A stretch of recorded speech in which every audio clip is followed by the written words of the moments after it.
Professor साहब कर रहे हैं, आज तो ये काफी बोल्ड विचार प्रस्तुत कर रहे हैं। देखो, ऐसा है क्या? उनका कोई भेदभाव है? अपना दृष्टिकोण है और मेरी राय तो यह है कि समाज में समरसता बढ़ी है। हम लोग दलित या ओबीसी इस दृष्टि से नहीं विचार करते हैं कि जो सामाजिक, आर्थिक और राजनीतिक रूप से पिछड़ गए हैं उन बंधुओं को साथ लाना है। और मैं समझता हूँ कि इस वर्तमान शासन व्यवस्था में जितना कार्य गरीबों के लिए हुआ है, जितना शेष समाज के लिए हुआ है, और जो हम कहते हैं कि पथ का अंतिम लक्ष्य नहीं सिंहासन चढ़ते जाना, सब समाज को लिए साथ में आगे है बढ़ते जाना। अरे तो दलित को भी सिंहासन चढ़ा लो ना, सिंहासन चढ़ा लो। अनेक दलित इनको भी चढ़ा लो सिंहासन, जिनको आप दलित कहते हैं, मैं इनको सामाजिक, आर्थिक और राजनीतिक रूप से पिछड़ा मानता हूं। और दलित शब्द का प्रयोग इनके लिए भी ठीक नहीं है और इन्हें स्वयं भी नहीं करना। अरे जो क्यों नहीं है सर, जब आज समाज के अंतिम पायदान पे खड़े हैं, 75 साल के बाद भी हम उनके लिए कुछ नहीं कर पाए इतना, तो मैं अगर दलित कहूं तो आप उसको इस तरह के एक मुलम्मा चढ़ा के प्रस्तुत करें, ये ठीक बात नहीं है सर। जो भाई पिछड़ समाज जो है वो कहा जाएगा, जो पिछड़ गए भाई, वो हमारे समाज में बराबरी में आना चाहिए और निश्चित रूप से आना चाहिए, परंतु इसका राजनीतिकरण नहीं होना चाहिए।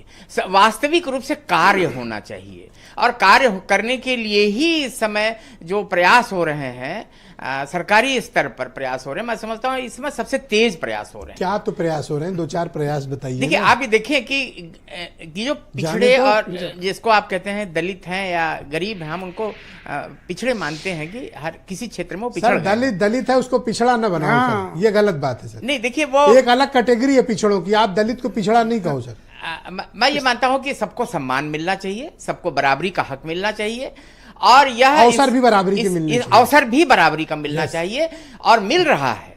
आप ये देखिए कि समाज में उत्थान हुआ है और इस समय की एक बात है कि ये जो राजनीतिक व्यवस्था है, इसमें जनता को अच्छी तरीके से विश्वास है कि सही नेतृत्व सही हाथों में है इस समय हमारा, और निश्चित जुम्मे जो कुछ भी होगा वह देश और समाज के लिए होगा। अच्छा, आपने कहा कि सिंहासन पे इनको लाना है, बहुत अच्छी बात आपने कही, मैं आपका समर्थक हूं इस मामले में कि आप इनको सिंहासन पे लाना चाहते हैं। तो ये जो 50% वाला बैरियर है ना, इसको अगर आपने खत्म कर दिया तो ये सिंहासन की तरफ तेजी से आ जाएंगे, तो क्यों ना खत्म कर दें? आपका क्या राय है? हमने शब्द प्रयोग किया है कि पथ का अंतिम लक्ष्य नहीं सिंहासन चढ़ते जाना। तो चढ़ाओ सर, 50% हटा दो। आपको आपका लक्ष्य क्या है? सिंहासन क्यों चाहिए आपको? सिंहासन इसलिए चाहिए कि जो भाई पिछड़ गए हैं, जो वंचित रह गए हैं, वंचित समाज है, उसको हम बराबरी पे ला सके, उनको समान अवसर दें।